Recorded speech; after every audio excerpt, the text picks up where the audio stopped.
Russia, Ukraine இந்த பிரச்சனையில ஆரம்பத்துல டேங்குகள் எப்படி வேலை செஞ்சுச்சு, அந்த டேங்குகளை தடுக்கிறதுக்கு ட்ரோன்கள் எப்படி வேலை செஞ்சுச்சு, எஃபிபி ட்ரோன்கள் அப்படிங்கிறது பார்த்தோம். அதுக்கப்புறம் வந்து பாத்தீங்கன்னா சாகிட் ட்ரோன்கள், அது போல அதிகப்படியா ட்ரோன்கள் வந்துச்சு. ஏஐ ட்ரோன்கள் அப்படிங்கிறது போல, ஸ்வாம் ஆஃப் ட்ரோன்கள் அப்படிங்கிறது போல வந்துச்சு. அதுக்கப்புறம் கிரவுண்ட் ட்ரோன்கள் அப்படிங்கிறது போல அதிகப்படியா வந்துச்சு. இது என்னதான் இது போல கிரவுண்ட் பாட்ஸ் வேர்ல்டு வார் 2 ஜெர்மன் படைகள் அந்த டைம்லயே யூஸ் பண்ணியிருந்தாலும் அதெல்லாம் பெரிய அளவுல வந்து பாத்தீங்கன்னா எந்த ஒரு சப்போர்ட்டும் இல்லை. ஏன்னா ஒயர்டு ரிமோட் கண்ட்ரோல் இது போல விஷயங்கள் தான் அந்த டைம்ல இருந்துச்சு. ஆனா இப்ப இருக்கக்கூடிய ட்ரோன்கள் வந்து பாத்தீங்கன்னா தொழில்நுட்ப வளர்ச்சினால அதுவே யோசித்து சிந்திச்சு அடுத்தடுத்த கட்ட வளர்ச்சி நோக்கி போயிட்டு இருக்கு. அதாவது ஃபர்ஸ்ட் பறக்கக்கூடிய ட்ரோன்கள், இப்ப அதுக்கு கிரவுண்ட் ட்ரோன்கள், அதாவது நிலத்துல இருக்கக்கூடிய ட்ரோன்கள். ஸோ இது ரெண்டுக்கும் வந்து பாத்தீங்கன்னா பேட்டில் அதிகப்படியா வந்து பாத்தீங்கன்னா இழப்புகள் இப்ப கிரவுண்ட் பிராட் சந்திச்சுக்கிட்டு இருக்கு. இப்ப இதுங்க ரெண்டுலயும் எப்படி வந்து பாத்தீங்கன்னா டாமினேட் பண்றது அப்படிங்கிற போட்டிகள் போயிட்டு இருக்கு, தொழில்நுட்ப வளர்ச்சி போயிட்டு இருக்கு. ஒரு வீடியோ லோட் ஆயிருக்கும். இது உக்ரைனோட கிரவுண்ட் ட்ரோன். அதை வந்து பாத்தீங்கன்னா ரஷ்யாவோட பறக்கக்கூடிய எஃபிவி ட்ரோன்கள் போய் தாக்குது. இது என்ன பெரிய விஷயம் அப்படிங்கிறது போல இதுல என்னன்னா அந்த ட்ரோன்கள் தாக்க வர்றதுக்கு ஒரு சில நிமிஷங்களுக்கு முன்னாடி அந்த ட்ரோன் ரிவர்ஸ் எடுக்குது. இது வந்து பாத்தீங்கன்னா கரண்டா ரிமோட் மூலியமா வந்து பாத்தீங்கன்னா யூஸ் பண்ணிக்கிட்டு இருக்கக்கூடிய ஒரு ஆபரேட்டர், அப்படி இல்லைன்னா ஏஐ வந்து பாத்தீங்கன்னா இத டாஜ் பண்றதுக்கான வேலைகள். ரிவர்ஸ் மட்டும் போகாம அதை டேர்ன் பண்றது, அதுல இருந்து எஃபெக்டிவா வந்து பாத்தீங்கன்னா நகர்ந்து போறது, அந்த தாக்குதல் இருந்து நகர்ந்து போறது அப்படிங்கிறதுக்கான வேலைகள். அந்த ட்ரோன்கள் பக்கத்துல வருதுன்னா அந்த ட்ரோன்களை இன்டர்செப்ட் பண்றதுக்கு இதுலயே இன்டர்செப்டார் ட்ரோன்கள் அப்படிங்கிற வகையில எல்லாம் வந்து பாத்தீங்கன்னா இப்ப அட்வான்ஸ்மெண்ட் டெஸ்டிங்ஸ் போயிட்டு இருக்கு. ஏன்னா நம்ம சேனல்ல இது போல ட்ரோன்கள் வரப்போகுது அப்படிங்கறத நம்ம எப்ப பார்த்தோம், ஒரு 1 இயருக்கு முன்னாடி நம்ம பார்த்துருப்போம். தொடர்ச்சியா பாக்குறவங்களுக்கு தெரிஞ்சிருக்கு இது போல ட்ரோன்கள் வருது. இந்த ட்ரோன்களுக்கு சப்போர்ட்டிவான ட்ரோன்கள், சுடக்கூடிய ட்ரோன்கள், மோர்டார் ட்ரோன்கள், அதுக்கப்புறம் கையெறி குண்டுகளை வீசக்கூடிய ட்ரோன்கள், இது போல பல வகை ட்ரோன்கள் இருக்கு. ஷார்ட் கன் வச்சிருக்கக்கூடிய ட்ரோன்கள், ட்ரோன்களை லான்ச் பண்றதுக்காக ட்ரோன்கள், மிசைல் மாதிரி லான்ச் பண்றதுக்கான ட்ரோன்கள்லாம் பலதும் வரும். இதெல்லாம் ஒரு டீம் அப் ஆகி வந்து பார்த்தா களத்துல இருக்கும் அப்படிங்கிறது போல. இப்ப இந்த கிரவுண்ட் பாட்ஸ் வந்து பாத்தீங்கன்னா இனிஷியலா துப்பாக்கிகள் இருக்கிறது வந்து பாத்தீங்கன்னா என்கேஜ் பண்ண ஆரம்பிச்சு அடுத்தடுத்த கட்ட வளர்ச்சி போய் அதுக்கப்புறம் அந்த டிரான்ஸ்போர்ட் ட்ரோன்கள் அதிகப்படியா உதவிகள் கொடுத்து இந்த ஏஐ அதுவே வந்து பாத்தீங்கன்னா பேட்ரோல் பண்றது, அதுவே வந்து பாத்தீங்கன்னா ஒரு ஒரு பகுதியில போயிட்டு முடிவெடுத்து செய்யறது, கனெக்ஷன் கட் ஆயிடுச்சுனாலும் வந்து பாத்தீங்கன்னா அதுவே சிந்திச்சு என்ன செய்யணுன்றது செய்யறது, இல்ல கனெக்ஷன் கட் ஆயிடுச்சுன்னா வேற ஏதாவது டிஃபால்ட்டான லொகேஷனுக்கு போறது, இது போல வேலைகள்ல வந்து பாத்தீங்கன்னா சிறப்பா செயல்பட்டு அடுத்த அப்கிரேடேஷன் நோக்கி போயிட்டு இருக்கு.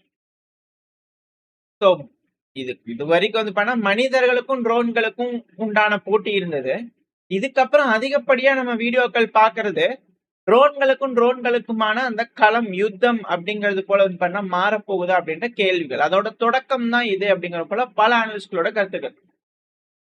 இப்பெல்லாம் வந்து பாத்தீங்கன்னா ரொம்ப வேகமா வந்து பாத்தீங்கன்னா பாட்ஸை டெவலப் பண்ணக்கூடிய இதுல இறங்கியிருக்காங்க. அதாவது ஹியூமன் ஃபிங்கர் ஆட்டியே வந்து பாத்தீங்கன்னா வேலை செய்யக்கூடிய ஒரு டெவலப்மெண்ட் வந்து பாத்தீங்கன்னா வந்துருச்சு. நம்ம விரல்கள் எப்படி ஜாயின்ஸ் இருக்கு அதே போல ஹியூமனாய்டு பாட்ஸ் அப்படிங்கும் போது எக்ஸாக்டா ஹியூமனாட்டியே இருக்கணும் அப்படிங்கிறது போல வர ஆரம்பிச்சிருச்சு.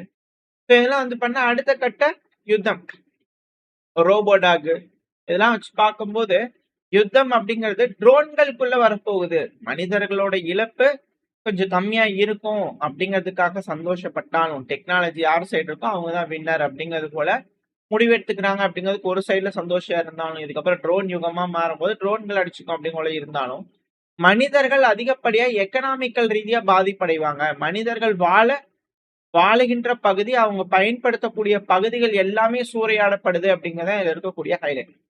ஏன்னா கிரவுண்ட் பாட்ஸ் வெர்சஸ் பறக்கக்கூடிய ட்ரோன்கள், தரையில இருக்கக்கூடிய ட்ரோன்கள், பறக்கக்கூடிய ட்ரோன்களுக்கு நடுவில் வந்து பார்த்தீங்கன்னா சண்டைகள் அதிகரிச்சு.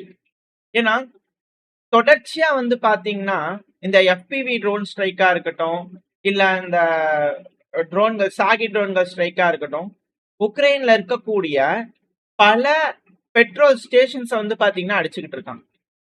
இந்த பெட்ரோல் ஸ்டேஷன்ஸ்ல தொடர்ச்சியா அடிக்கும் போது வந்து பாத்தீங்கன்னா அங்க மக்கள்னால வாழ முடியாத ஒரு கட்டாயத்துக்கு தள்ளப்படுறாங்க. இப்ப திரும்பவும் உக்ரைனோட ராணுவம் வந்து பாத்தீங்கன்னா ரஷ்யா கேஸ் ஸ்டேஷன்ஸை டார்கெட் பண்ணி அடிச்சிருக்காங்க அப்படிங்கிற குற்றச்சாட்டுகள் வந்து வீடியோ பதிவுகள் வந்துகிட்டு இருக்கு.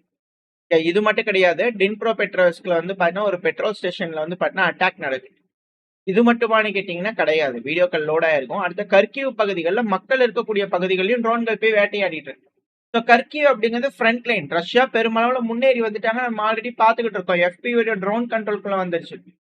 ஸோ இப்போ அங்க இருக்கக்கூடிய மக்கள்னால இயல்பா வந்து பாத்தீங்கன்னா பயன்படுத்த முடியுமா கேஸ் ஸ்டேஷன்ஸ்னா? முடியாது. ஸோ ஒரு நாடு போருக்குள்ள என்டர் ஆகுது அப்படின்னா அந்த போர்ல பர்டிகுலர் கிலோமீட்டர், இதுதான் 2500 கிலோமீட்டர் அப்படிங்கிற உக்ரைன் சொல்லும் போது. ஸோ டெக்னிக்கலா எந்த நாடு கூட போர் போனாலும் கம்ப்ளீட்டா ட்ரோன் கவரேஜ்குள்ள வந்துச்சுன்னா இருக்கும். ஸோ இப்போ பெட்ரோல் ஸ்டேஷன், தானிய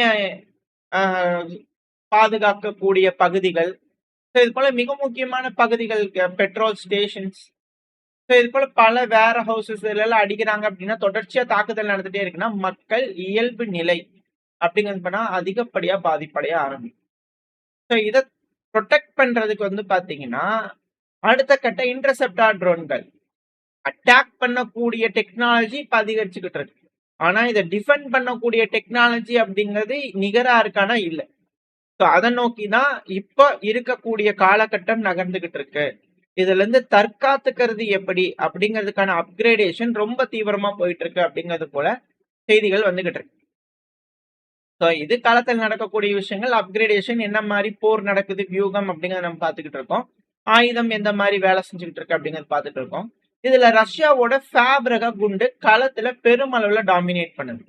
ஃபேப் ரக குண்டுனா ஏரியல் அட்டாக், அதாவது ரஷ்யாவோட விமானங்கள் ஃபைட்டர் ஜெட்ஸ் வந்து பாத்தீங்கன்னா இது போல ஃபேப் ரக குண்டுகள்ல இந்த பறக்கக்கூடிய கிட்ட வந்து பாத்தீங்கன்னா இந்த கிளைடு கிட்டன்னு சொல்லுவாங்க, அப்படியே கிளைடு பண்ணி போய் ஒரு இடத்துல அடிக்கிறது. ஸோ அந்த கிளைடு கிட்டுகளை வந்து பாத்தீங்கன்னா இந்த ஃபேப் குண்டுகளோட அட்டாச் பண்றதுனால ரேஞ்ச் வந்து பாத்தீங்கன்னா இன்க்ரீஸ் பண்ணுது, ரெண்டாவது துல்லியத்தன்மை இன்க்ரீஸ் ஆயிருக்கு. ஸோ அதிகப்படியான ஃபேப் ஸ்ட்ரைக் வந்து பார்த்தா பண்றாங்க. இதுல இவனெவ்கா அப்புறம் நோவோ பவெலெவ்கா இந்த ரெண்டு பகுதி, இது எங்க இருக்குன்னா டின்ப்ரோ பெட்ரோவஸ்க் ரீஜியன் அப்புறம் டிபிஆர் டொனஸ்க் பீப்புள் ரிப்பப்ளிக் இருக்குல்ல, இது ரெண்டுக்கும் பார்டர்ல இருக்கக்கூடிய பகுதிகள். ஸோ இதுல கடந்த 38 நாளா நீங்க அப்சர்வ் பண்ணீங்க அப்படின்னா, அதாவது மே 24 இருந்து ஜூன் 30க்குள்ள நீங்க அப்சர்வ் பண்ணீங்கன்னா குறைஞ்சது 144 கைடு குண்டுகளை இந்த ஒரு பகுதியில மட்டுமே போட்டிருப்பாங்க அப்படிங்கிற செய்தி. அதுவும் உக்ரைனோட கடுமையா பாதுகாக்கப்பட்ட பகுதி, களத்துல ஃப்ரண்ட் லைன்ல அதிகப்படியா உக்ரைனியன்ஸ் டிப்ளாய் பண்ணிட்டு இருக்கக்கூடிய பகுதி, ஆக்டிவா ரஷ்யா அஃபென்ஸுக்காக தயாராயிட்டு இருக்கக்கூடிய பகுதி. இதுல ஜூலை 1ல இருந்து 8 வரைக்கும் நீங்க கணக்கெடுத்து பாத்தீங்கன்னா Su-34 ரக விமானம் குறைஞ்சது 34 கைடு குண்டுகளை அங்க போட்டுட்டு போயிருக்கலாம். ஆவரேஜா ஒரு நாளைக்கு 4.5 ஸ்ட்ரைக் வந்து பாத்தீங்கன்னா பண்ணிட்டு இருக்காங்க, 4.5 ஸ்ட்ரைக் பண்ணிட்டு இருக்காங்க. ஸோ இதே 46 நாளைக்கு எடுத்து பாத்தீங்கன்னா 178 தாக்குதலாவது இந்த பகுதியில நடந்திருக்கும் அப்படிங்கிறத மார்க் பண்ணியிருக்காங்க. நான் மேப் வீடியோல பார்க்கும்போது நான் உங்களுக்கு அந்த வீரியம் என்ன அப்படிங்கறது காட்டுறேன். பட் ஆனா இப்போ இதான் நீங்க இங்க பாத்தீங்கன்னா தெரியும், இந்த இடத்துல டாட் டாட்டா இருக்கு இல்லையா, அது அந்த சேஞ்ச்.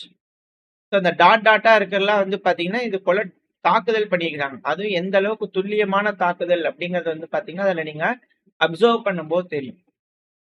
ஹெவியான அட்டாக் ரஷ்யாவை பொறுத்த வரைக்கும் எனிமி டிஃபென்ஸ் சொல்லுவாங்க.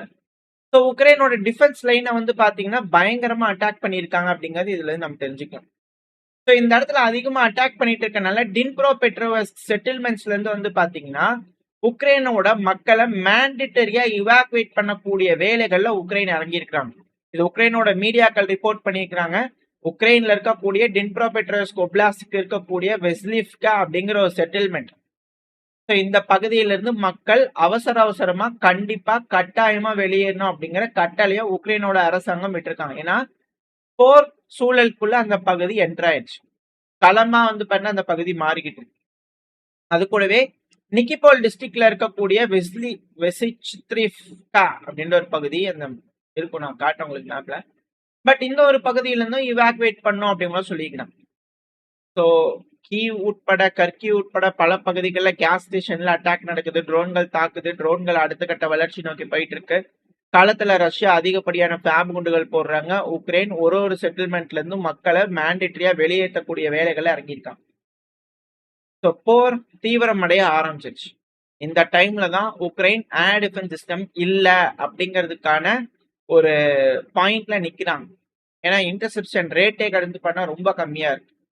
ஸோ ரஷ்யா எதுக்காக எதிர்பார்த்தாங்களோ அது நடக்க இருக்கு. ஸோ இந்த ஒரு பாயிண்ட்ல மிடில் ஈஸ்ட்லயும் வந்து பாத்தீங்கன்னா யுத்தம் பெரிய அளவுல வலுக்க ஆரம்பிச்சிருச்சு. ஸோ நம்ம சொன்ன மாதிரி ஜூன் ஜூலை சொல்லியிருந்தோம். இப்ப ஜூலையோட நான் பாதி வந்தாச்சு. இந்த டைம்லயே வந்து பாத்தீங்கன்னா இந்த அளவுக்கு எஸ்கலேஷன்னா ஆகஸ்ட் செப்டம்பருங்கும் போது எந்த அளவுக்கான வீரியம் இருக்கும் அப்படிங்கிற அச்சங்கள் பல அனலிஸ்டுக்குள்ள வர ஆரம்பிச்சு. இந்த ஈகோ கிளாஷ் இல்ல இந்த போர் தான் முடிவு அப்படிங்கிறது போல எந்த ஒரு முடிவும் இல்லாம தலைவர்கள் அமைதியா பேசி ஒரு முடிவுக்கு வருவாங்க மக்களோட நன்மைக்காக அப்படிங்கிறதுல ஒரு நம்பிக்கையில இந்த பதிவை நான் முடிச்சு. ஓரளவுக்கான தகவல் இந்த பதிவுல பார்த்திருப்போம். இந்த பதிவு உங்களுக்கு பயனுள்ளதா இருந்துச்சுன்னா லைக் பண்ணிட்டு உங்க ஃப்ரெண்ட்ஸ் ஷேர் பண்ணிக்கோங்க. அது கூட மறக்காம நம்ம சேனலை சப்ஸ்கிரைப் பண்ணலாம். மறக்காம சப்ஸ்கிரைப் பண்ணிட்டு உங்களோட கருத்துக்களை கமெண்ட் செக்ஷன்ல சொல்லுங்க. இந்த பதிவு நல்லா இருக்கும்ன்ற நம்பிக்கையில் அடுத்த பதிவில் உங்களை சந்திக்கிறேன். அது வரைக்கும் ஸ்டே சேஃப். பை.